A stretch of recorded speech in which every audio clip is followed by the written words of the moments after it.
Il y a le son. זהו, on peut commencer, ערב טוב, ושם השם נעשה ונצליח, שנזכה להגדיל תורה לדרה בתרית של יראת שמיים, בעזרת השם יתברך, on est ce soir, תודה רבה, משה שי היקר, on est ce soir le lundi 23 du mois de novembre, et on est déjà ערב, puisqu'on est déjà le soir, on est le chet du mois de Kislev, Yom Houledet Samer pour Yosef Lalou, à qui on souhaite beaucoup de bonheur, à toi et ton épouse Léa, 120 ans de Géoula, פרטי וכלבי לידי, משפחה לתפארת, שתזכו להגדיל תורה לדרה בתכלית של יראת שמיים, que זכות de la Torah qu'on diffuse, יגן עליכם ועל כל ישראל, אמן ואמן.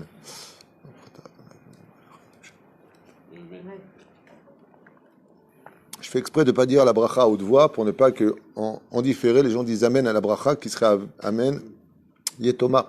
Alors ce soir, on étudiera le Tehillim 67, comme ça nous l'a été demandé, par...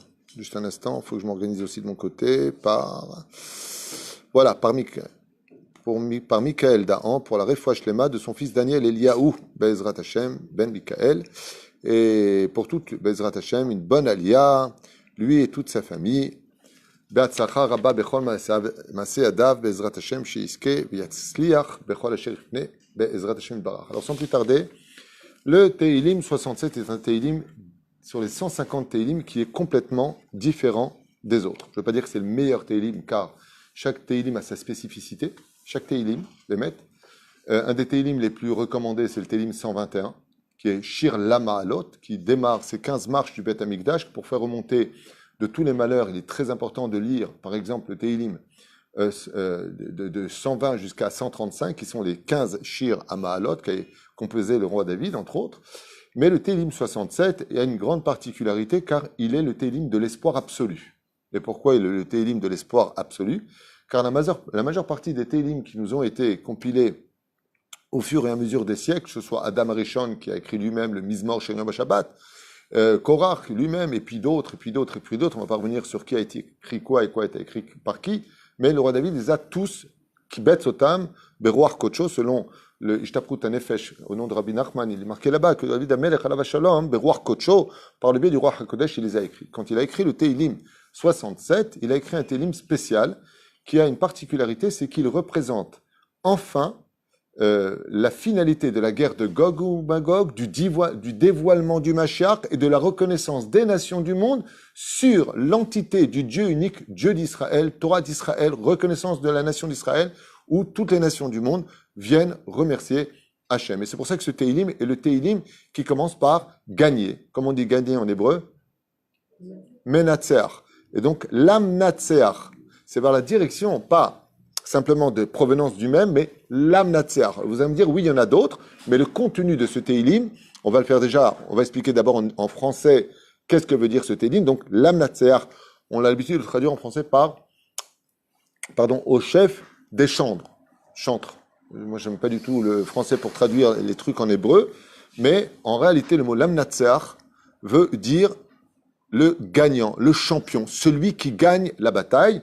Bin ginot, donc sur ces neginot, sur ces musiques, sur ces airs, mizmor, c'est le psaume, le chant, shir. Donc le chant, le psaume, si vous préférez, qui vient chanter. Si vous observez ici, c'est un Tehillim qui commence par la gloire, le chant qui vient chanter.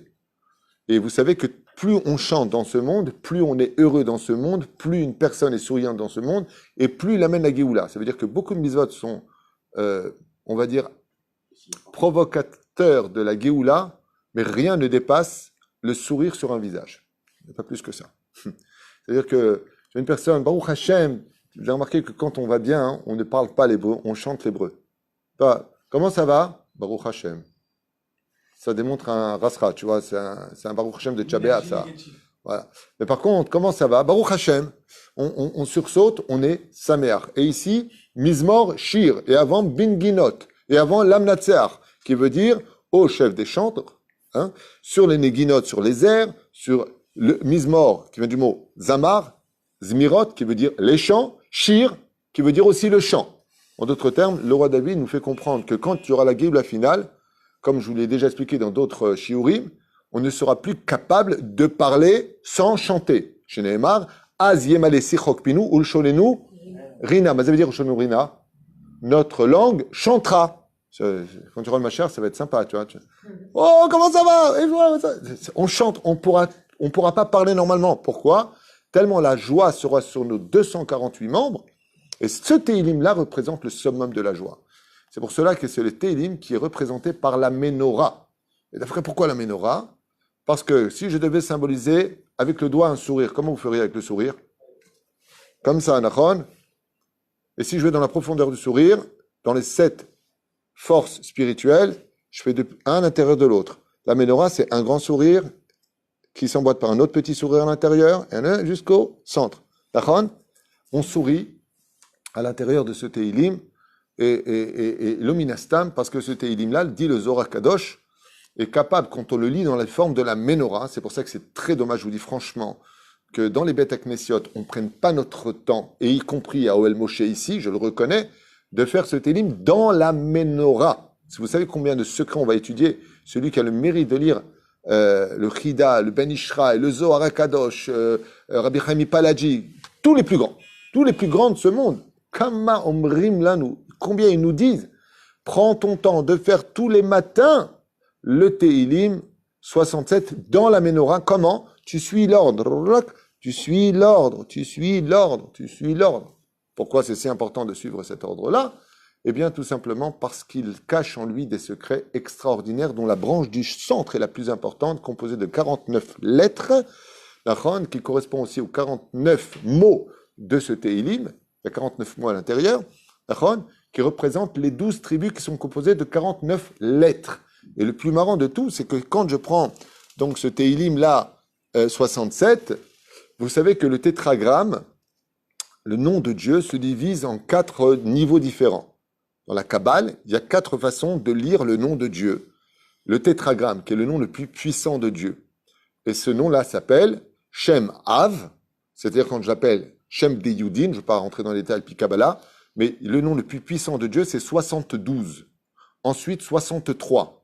Ensuite 45. Ensuite 52. C'est-à-dire, pas rentrer dans les détails, qui que quoi dans lequel. J'ai déjà fait des shurim d'ailleurs, je crois, sur ce sujet-là dans Toratreim.net, vous n'avez qu'à chercher. Moi-même, je ne me rappelle pas du titre. Mais quand je regarde ce qui va couronner justement ce Téhilim-là, qui nous est proposé à maintes reprises, quand est-ce qu'on fait le Lamnat Seach? Avant Baruch She'amar. Eh bien, vous regarderez dans les Sidurim qui sont très bien composés, si vous avez des Sidurim qui sont très très bien écrits, vous verrez que voilà, là c'est avant Baruch She'amar de la prière du matin, on vous demande, conseillé de le faire sur la Ménorah. Vous allez dans Mincha, Nachon, comme on vient de le faire à l'instant, puisqu'on vient de finir Mincha et Arvit, et quand vous allez faire, après les Tahanunim, le Téhilim 67, dans les Sidurim qui sont bien composés, comme le mien, qui est un Sidur extraordinaire, qui s'appelle Avodat HaKodesh, vous l'avez aussi dans d'autres Sidurim, et je crois que le Ishmael le fait aussi, dans Avodat Hashem aussi, vous l'avez une fois de plus en Ménorah. Il y en a même qui disent qu'il faut le faire avant de quitter la Hamida, dans le deuxième le premier Yeyul Ratson, avant de lire Elokai, il est bon de dire le Téhilim 67 dans la Ménorah, à l'intérieur même de la Hamida. Avant de dire Elokai, juste avant la fin de la Hamida, tu ouvres à ce moment-là cette page-là et tu le lis, mamash, dans l'ordre chronologique. Là, en suivant ce Téhilim tel qu'il est marqué dans les mots, et c'est pas la peine de le retourner. Il faut que tu le lises droit. D'accord? Alors maintenant, vous l'avez aussi dans d'autres situations, bien sûr. Maintenant, ce qu'il y a de curieux, c'est que si je regarde les initiales de chacune de ces branches, j'obtiens Yud, on va commencer le début. Aleph, là-haut, en haut de la Ménorah, vous regarderez chez vous, donc je vous le montre ici. Vous connaissez les gématriotes. Aleph, ça fait combien? 1. Lamed, 30. Il a fait, donc 31. C'est Médé. Yud, 41. Yud, Yud, Aleph, Yud, 72. Si vous regardez le couronnement des premières lettres de Lamnat Seach, vous avez en couronnement un Yud, 2, 3, 4, 4 Yud, un Aleph et un Lamed, Gematria 72. Ça veut dire que ce Téhilim-là représente le couronnement de Dieu de la fin des temps. Et pourquoi?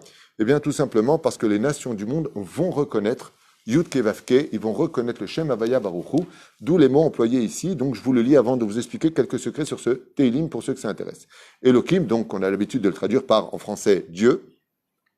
Yehonenu nous enverra donc grâce, Vaivarechenu, et il nous bénira. Yaher, il éclairera. Donc n'oubliez pas maintenant ce qu'on est en train de dire. Yaher, Panav Itanu Sela.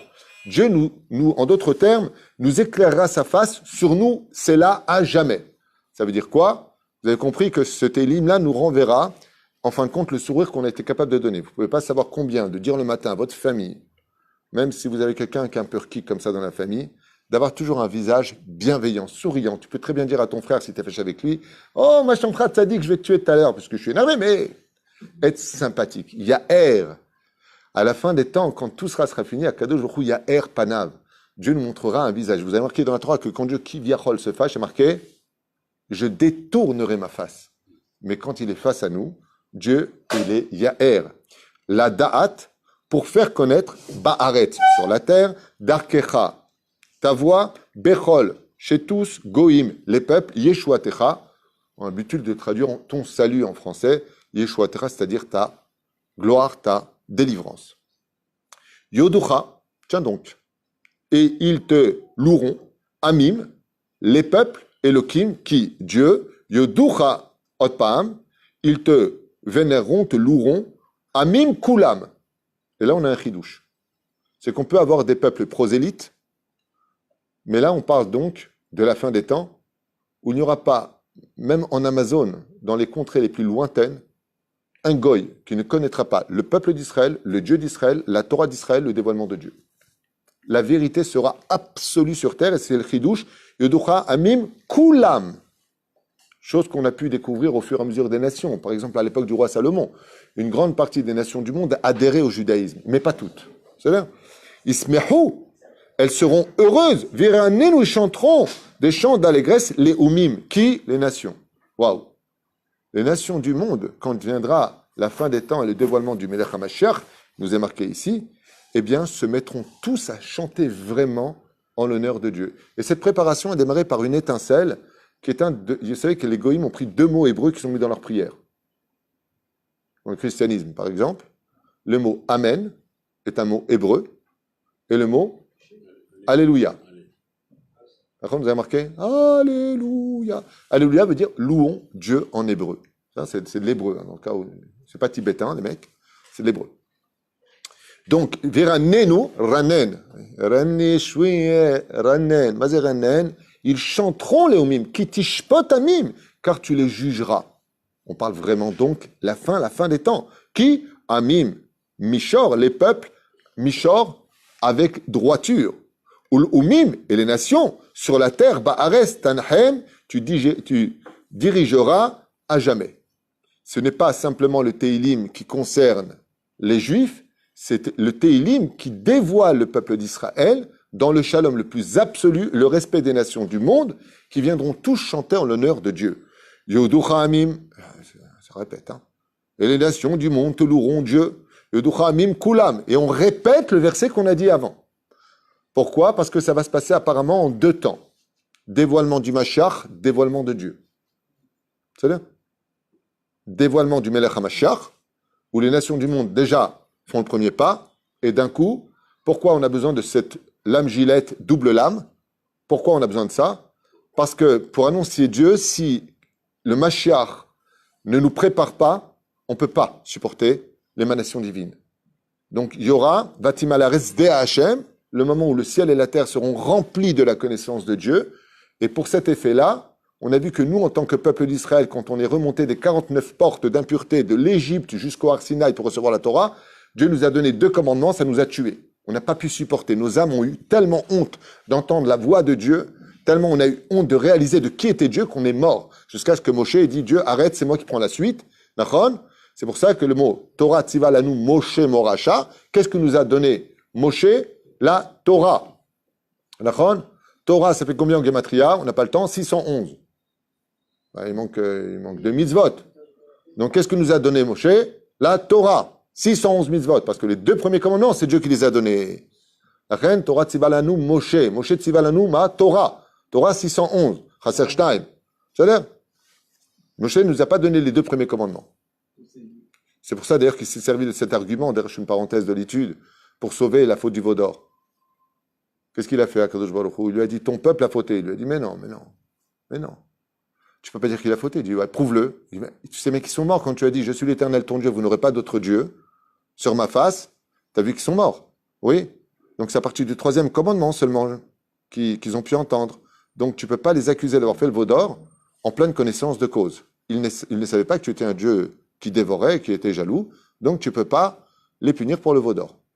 Jusqu'à ce que soit levé un rabbin un petit peu malin, et qui a fait une grosse gourde, qui s'appelle Korach, et qui dit à Moshe, nous avons tous entendu Mipi Agvura. Nous avons tous entendu de la bouche de Dieu ses commandements. Et là, Moshe va y Paul Alpanav. Il dit, mais qu'est-ce que tu viens de faire? L'argument qui vous a sauvé de l'extermination, de la faute, du veau d'or, c'était d'avoir dit à Dieu, ils n'ont pas entendu les 2 premiers commandements. Et toi, tu dis, on a tous entendu. Donc, tu nous as foutus dans la pagaille. D'où le fait que Korach réveillait, malheureusement, la faute du veau d'or. Et c'est pour ça d'ailleurs que ce Téhilim-là qui parle de la fin des temps, vous savez que chaque Téhilim a une fonction pour les reins, pour les yeux, pour ceci, cela. Vous allez rigoler, ce Téhilim 67 a pour fonction de Ségoula pour celui qui a une karachat. Karachat, c'est qu'il n'a pas de cheveux. Bizarre. Quel rapport? Le Téhilim de la Géoula, il n'a pas de cheveux. Ouais. Korach, pourquoi on l'appelait Korach? Parce qu'il n'avait pas un poil sur la tête. Karachat, qui vient du mot Korach, qui vient du mot Karachat. D'accord? Ça veut dire pas de cheveux. Et pourquoi? Parce que les cheveux représentent l'orgueil. Et dans ce monde, soit qu'un garçon doit toujours avoir les cheveux courts, une fille, sa beauté, ce sont ses cheveux. Mais les cheveux montent et représentent l'orgueil, la barbe descend, elle représente l'humilité. Alors à la fin des temps, on chantera ça. Ça veut dire qu'on sera tous d'avoir beaucoup de cheveux, comme le nazir. Enfin, le méchané, c'est juste une parenthèse comme ça pour faire comprendre que c'est pas à ce style-là, celui qui veut des cheveux, il fait ce téhilim. Ce téhilim-là, faut le dire à tout moment. Enfin, vous êtes en train de marcher n'importe où, vous allez où vous voulez, dites ce téhilim, afilou ba'alpé, juste regardez la menorah ou d'imaginer la menorah, surtout quand elle est sur une plaque en or, comme on en a une là-bas. Il y en a même 2 poches. Moi, j'ai des ménorotes. J'ai le Télim 67 en menorah sur du plaqué or. Le Chida Akadosh, il dit, écoutez bien ce qu'il dit le Chida Akadosh, ainsi que le Ben Ishraï. Il dit, surtout pendant la période, comme on va l'étudier tout à l'heure, du Homer. Mais même dans l'année, tu regardes la menorah, t'es pas bien, t'as la rasra, t'as un truc qui te dérange. Ta femme, elle t'a amené sa mère. Un truc comme ça, tu prends comme ça, ici, t'es mal. Ouais. Il suffit de regarder la menorah en or pour que tout ton être à l'intérieur s'apaise. Il faut savoir que le Télim 67, quand tu le lis sur la menorah, ou si elle est en claf, il y a des ségoulottes pour ça. Si c'est un claf qui est écrit, c'est bien. Le Hida, il dit, si c'est en or, bichlal, kamadvarim niflaim, benizgavim yotzim mise, combien de choses positives sortent de ce Téhilim. Alors je finis juste ce Téhilim. Eretz Natna, la terre a donné Yevoula sa récolte, Yevalechenu, donc il nous bénira, Elohim, Dieu, Elohenu, notre Dieu. Yevalechenu, il nous bénira Dieu, Veire ou Oto, et non pas Veir ou, faites très attention pour les Chazanim ou ceux qui montent Chazan, ou même ceux qui le prononcent, pas Veir ou. Veir ou en hébreu, ça veut dire il voit.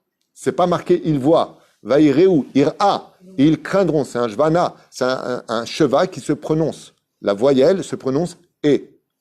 C'est-à-dire pas E. Sinon, si tu fais une faute ici, vaïr ou, auto, kolaf se'aret, ça veut dire ils le verront. Hazve shalom. Vaïre ou, auto, kolaf se'aret, kol afse, tous les confins de la terre. Ça veut dire que, vient ce télim nous dire que de l'histoire, depuis la création du monde jusqu'à ce télim-là, jamais autant le nom de Dieu sera prodigué, promulgué, vénéré, chanté, reconnu que cette annonce de ce Téhilim extraordinaire qui a pour petit frère, ou plutôt grand frère, je dirais, le dernier Téhilim 150, qui finit les Téhilim, Alléluia, Alléluia Avda Hashem, Alléluia. C'est un Téhilim. Tov, pas Alléluia Avda Hashem, slicha, Alléluia Bekotcho, Alléluia Ozor, Alléluia Ozor, c'est-à-dire, Zaya a Téhilim chez l'Anou. Donc ce psaume-là, qui précède, évoque le rassemblement donc des Juifs après l'exil. Existera donc sur le peuple une providence si particulière que toutes les nations du monde verront et reconnaîtront les miracles en faveur du peuple d'Israël, où le peuple d'Israël retrouvera une légitimité de peuple leader au sein des nations du monde, et ils montreront heureux et loueront Akadosh Baruch Hu, voire regretter tout ce mal fait au peuple d'Israël, car en réalité, le peuple d'Israël n'a été choisi que pour montrer le chemin aux nations du monde de comment servir à Kadosh Baruch Hu sur terre, car il y a un créateur, patati patata.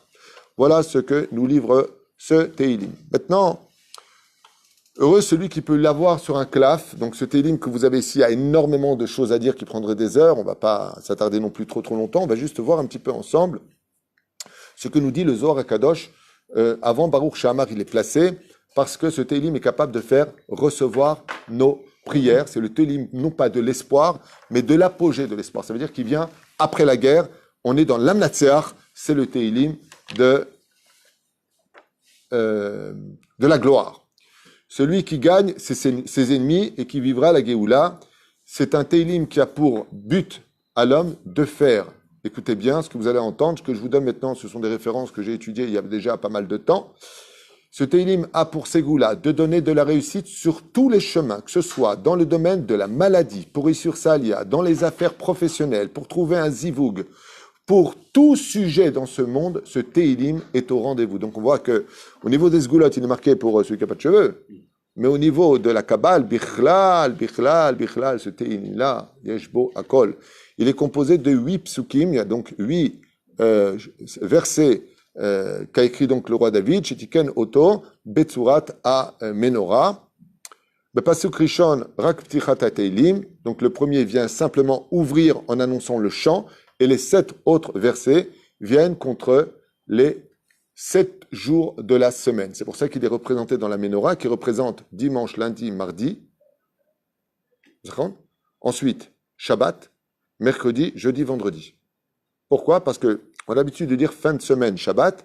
Dans la Torah, c'est le contraire. Dans la Torah, le Shabbat est au centre. C'est pour ça que si vous regardez la Menorah, vous verrez que les flammes de chaque côté vont vers le centre. Celles qui sont à gauche, quand tu regardes la Menorah, je ne sais pas si on le voit bien ici, normalement partout il devrait le faire, en tout cas là-bas dans le grand c'est très très bien stipulé. Ici, Ani lo yodea ma'asu, ni achat, ani kvar bodek. Ken, asu oto davar, voilà, ici aussi c'est très bien fait. Vous voyez que les flammes vont vers celles du centre. Pour dire que le lundi, du dimanche au mardi, du mercredi au vendredi, eh bien ce sont des jours qui regardent vers le centre de cette flamme qui dit là-bas Ismechu veranenu amim ki tishpot amim mishor.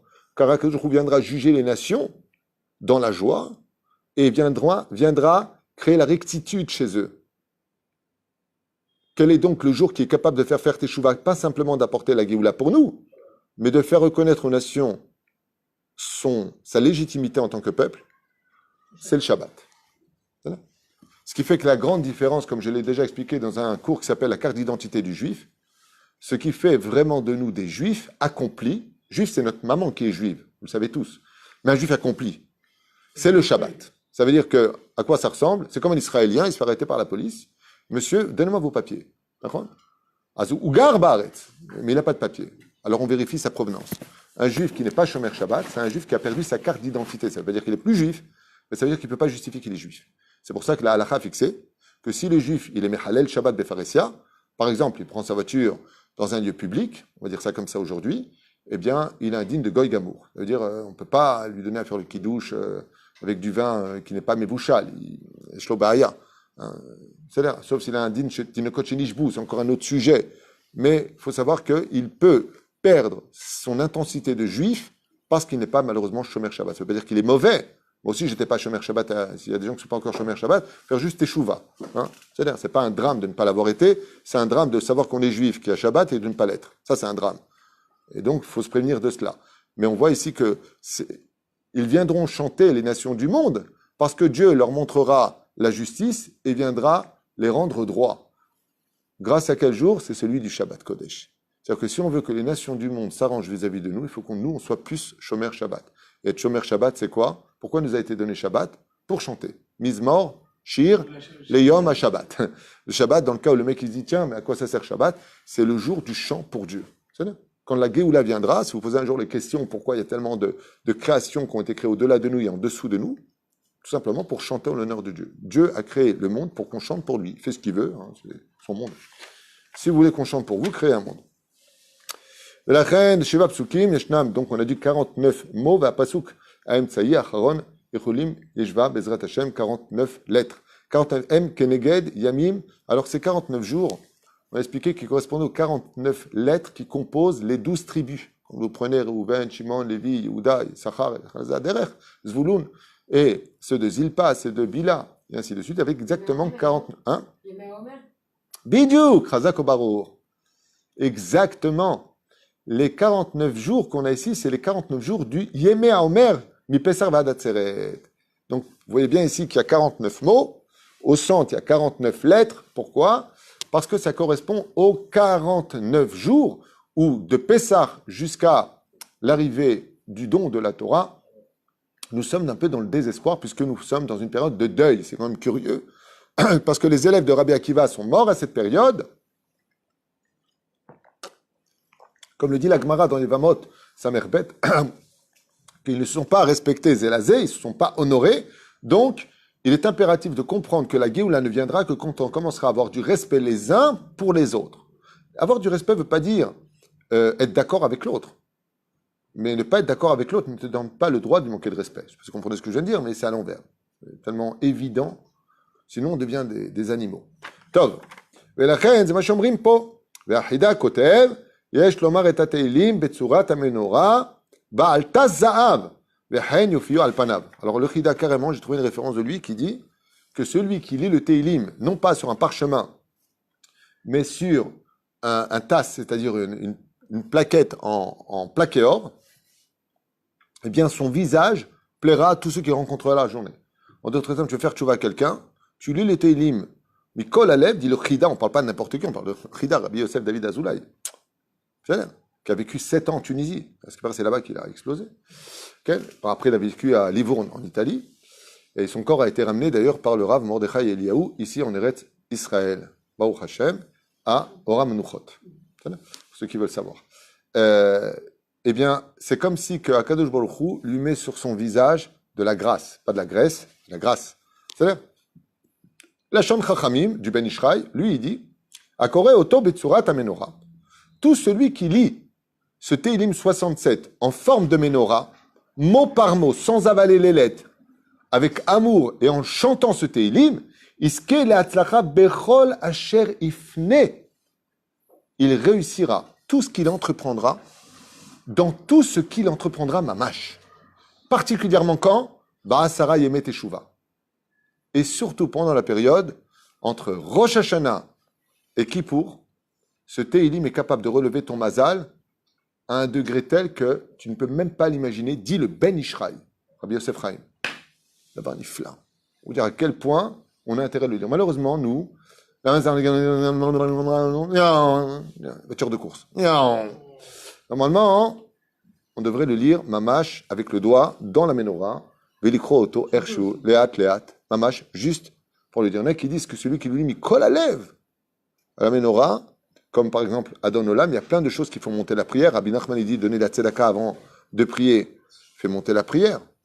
Celui qui chante Batit Palel Hana, mot par mot, Muftah lo titkabel tfilato, celui qui chante Adon Olam de tout son cœur avant la prière, tu peux être certain que sa prière, elle monte. Celui qui étudie la Torah avant de faire la prière, ces mots de Torah vont monter la prière. Celui qui lise la Matseah en forme de menorah, homme comme femme, parce que je suppose qu'il y a une femme qui posera la question, et nous les femmes, autodavar, eh bien, Be'ezrat Hashem, vous pourrez après demander une Ferrari à votre mari. En tout cas, hein, c'est la Ferrari qui te fait rire de toutes les bêtises que j'ai dit, il y a que ça qui te fait rire. Tov.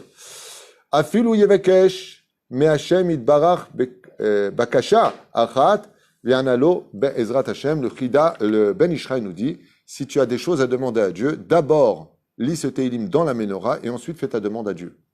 Vetit kabel tefilatecha. Ben Ishraï. Vous avez remarqué qu'il y a une lettre qui n'apparaît pas dans tout ce Teilim.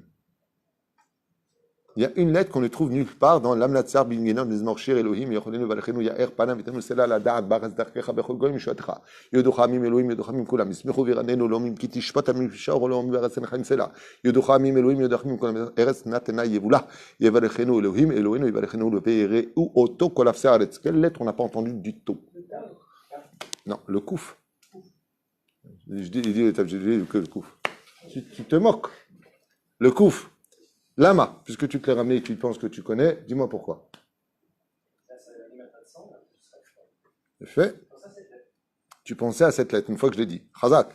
En od kuf bechol hamizmor hazeh, Qui a mizmor samer misugal la geoula. Parce que ce Téhilim-là, quand il est dit de tout son cœur en l'honneur de Dieu avec de grandes intentions, il approche très vite la geoula. Misugal la geoula. Il provoque que Akadosh Baruch Hu, il a vraiment envie d'entendre le chant de la fin des temps. Velachen, Ot Kouf, Shayar, la Klipa.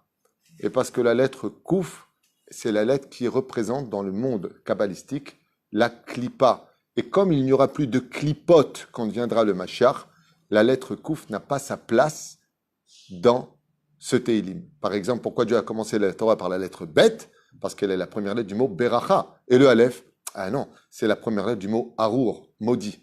De cette même façon, comme à la fin des temps, il n'y aura plus aucune avéra sur terre, ni dans la pensée, ni dans la parole, ni dans l'action. Il n'y aura que de l'amour, qu'une justice absolue, un bien-être comme personne ne peut imaginer. Celui qui vivra comprendra.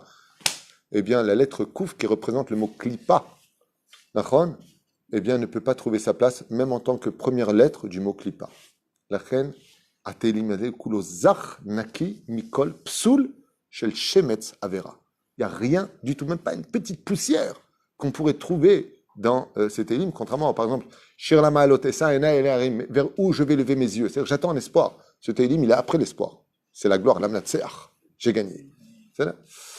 Et je finirai avec ça. David Amelech Hakak et Ateilim al Ammagen Shelo. Il faut savoir que le roi David a gagné ses guerres, entre autres, parce qu'il avait gravé sur son bouclier, en forme de menorah, le Téhilim 67. Et chaque fois que ses ennemis lançaient des javelots contre lui pendant toutes ces guerres accomplies, il se protégeait du Magen. Mais ne crois pas que c'est le bouclier qu'il sauvait. Le Téhilim 67 déviait les flèches qui ne s'abattaient pas sur lui, mais sur les côtés, pour dire que c'est très important de l'avoir sur soi. Moi, je l'ai sur moi depuis des années, donc c'est pas peine de me tirer dessus, hein, les mecs. Voilà. Je l'ai en petit, je l'ai en grand, je sais pas où je l'ai mis d'ailleurs. Voilà. Je l'ai aussi comme ça, pour celui qui est intéressé. Ma femme me l'a chouré. Là, est-ce qu'il est? Peut-être là.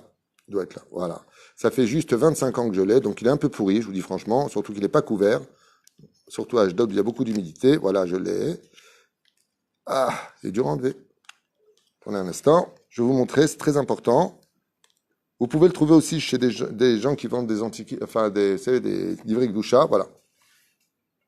Là, il est en plaqué or. Voilà.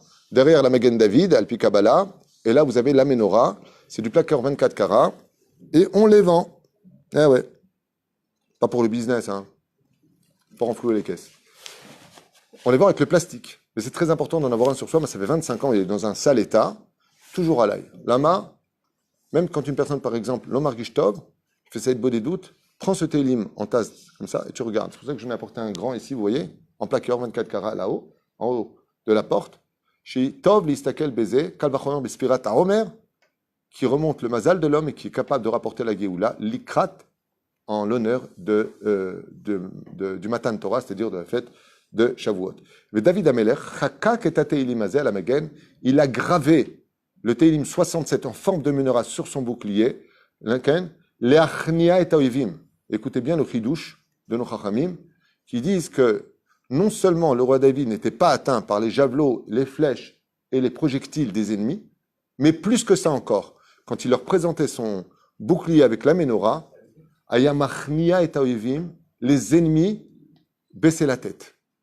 Pourquoi? Parce que c'est le Téhilim qui concerne quoi? La soumission des nations du monde, de la reconnaissance d'Israël et du Dieu d'Israël. Alors quand il montrait son bouclier avec la menorah, les ennemis qui voyaient cette menorah, ils disaient, oh, oh! Donc le mec qui se fait agresser deux mains, il dit, oh, attends 2 secondes, toi, tiens, regarde la menorah là. Raconte-moi ce qui s'est passé après. Mesugal, Ateilim, Levatel, et Meaklalot. Et une des raisons encore pour laquelle il n'y a pas la lettre Kouf, c'est un chidouche Hatsum qui valait le coup de rester jusqu'à la fin de ce cours. C'est que combien de malédictions dans la Torah en tout, que Dieu nous met en garde? Vous êtes au courant? Combien? Non. Combien il y a de malédictions en tout dans la Torah? Prenez la parashat Bechukota et parashat Kitavo. C'est marqué chez Rashi. Ils ont eu peur. Ataim Nitzavim Ayom, d'où la parashat Nitzavim, après Kitavo. Pourquoi? Parce qu'il y avait 98, il y a 100 malédictions en tout qui sont proférées si, Chazashon, on ne fait pas la Torah, les mitzvot. D'accord? Donc, 100, c'est quoi la gématria du mot 100? Kouf. Étant donné que ce Téhilim vient après toutes les guerres, après tous les problèmes, et qui représente l'espoir absolu, il n'y a pas de place pour aucune malédiction. Donc il ne peut pas y avoir la lettre Kouf qui fait un Gematria Mea. Ça veut dire si tu as des problèmes de sorcellerie, si tu as des problèmes de santé, fais ce télim dans la menorah chaque jour, regarde-le bien, et tu retireras de toi quoi? Les Mea Klalot, les 100 malédictions qui sont venues sur toi. Il n'y a pas un magen plus important anti-Ainara que le télim 67 en forme de menorah. Il y en a qui disent qu'il est très important de le lire au moins une fois par jour dans un claf. C'est-à-dire que si vous allez avoir un sofer, vous voulez faire un beau cadeau par exemple à votre mari, vous voulez avoir à la maison, qui enlève même les rouchot et les shedim, comme on a ici, bon, il y en a un autre là-bas. Tiens, donne-moi celui qui est là-bas. Je vais vous montrer par exemple ce qu'on a mis dans la Beth Knesset. Vous les verrez partout, hein, en général. Il y en a même qui disent que c'est très important de l'avoir sur le rideau du Echal. Alors voilà, là par exemple, vous l'avez en forme. Je ne sais pas si on voit bien de l'autre côté, tu me dis. On voit bien. D'accord? Donc voilà, là vous l'avez sur un claf écrit par un sofer. C'est très important de l'avoir aussi à la maison. C'est d'avoir mes hot kadosh, mes hot tov, hormis le fait que de chaque côté, il y a encore plein de choses que vous ne voyez pas. D'ailleurs, ici, on n'a pas beaucoup chez Viti Hachem et Vitamide. En général, ici, vous avez les initiales de Anna Bechoach, Kara, Satan. On n'a pas le droit de prononcer, je vous le dis juste. Là, normalement, il devrait être marqué ici de chaque côté, Alpi Kabbalah. Mais c'est très, très important de l'avoir et juste de le regarder. Juste ne pas l'utiliser comme un gris-gris. Beaucoup de gens, malheureusement, utilisent ce genre de choses. Une fois, je rentrais dans une voiture. Merci. Je suis rentré dans une voiture et j'ai vu une mezouza collée à côté, là où on met les téléphones portables aujourd'hui. Alors je lui dis, c'est quoi? Il m'a dit, c'est une mezouza. Je lui ai dit, mais tu sais que la Torah ne nous demande pas de mettre une mezouza dans les voitures. Je ne vois pas la blague de la Ferrari avec la mezouza, mais... quoi, tu ne connais pas? Tu connais pas? Je taperai de côté. Mais quand tu la connais? Non. Quand, vous ne connaissez pas la blague de la Ferrari? Non? Non, elle est mignonne, elle est mignonne. Hein? C'est un mec qui achète une Ferrari, il a tellement peur d'avoir un accident qu'il va absolument mettre une mezouza, mais il veut aller avoir l'avis d'un rabbin. Donc il va voir un rabbin et il lui dit est-ce que vous pensez que je dois mettre une mezouza dans la Ferrari? Le rabbin lui dit mais c'est quoi une Ferrari? C'est quoi? Une Ferrari, c'est une voiture italienne, une voiture de course très connue.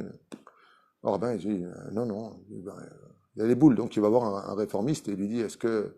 Il dit mais c'est quoi une Ferrari? Il dit c'est une voiture de course italienne très connue qui a gagné des courses et je voudrais mettre mezouza. À ce moment-là, il va voir un libéraux, il lui dit voilà, j'ai acheté une Ferrari, je voudrais mettre une mezouza. Il lui dit c'est quoi une mezouza? Top, c'est la balle. Mesugal ateilim hazeh be'ezrat Hashem yitbarach leotzi et kol haklalot ani Hashem rofecha, je suis l'Éternel ton Dieu, ton médecin. Kol asher samti bemitzraim, tout ce que j'ai mis en Égypte, lo asim alecha, je ne le mettrai pas sur toi. Lo asim alecha, je ne le mettrai pas sur toi. Borolam nous parle des 100 malédictions qui nous ont fait peur. C'est pour ça que la paracha qui suit, c'est Nitzadim. Ne vous inquiétez pas, vous serez tous vivants. Pourquoi? Parce qu'il y a un télim qui viendra toujours réveiller chez moi cet effet que j'attends, à l'image de l'harpe du roi David, d'où la menorah ressort avec ses cordes, qui sont les 8 fils. Parce qu'on dit que le roi David avait un kinor à 8 fils, qui sont les 8 versets du 67e Télim. Baruch Adonai l'olam, amen. Amen. Atzlacha va'alvacha bezrat Hashem pour celui qui a commandé, parce que ici, chez nous, c'est un peu à la tunisienne. Non seulement on peut acheter des shiurim qui permettent d'aider le kollel et les familles nécessiteuses, mais en plus de ça, vous pouvez demander un cours selon votre choix. Et lui, c'était sur le Télim 67. Bracha va'atzlacha Mikael Dahan pour la réfoua shlema de ton fils Daniel Elio. Kol Touv.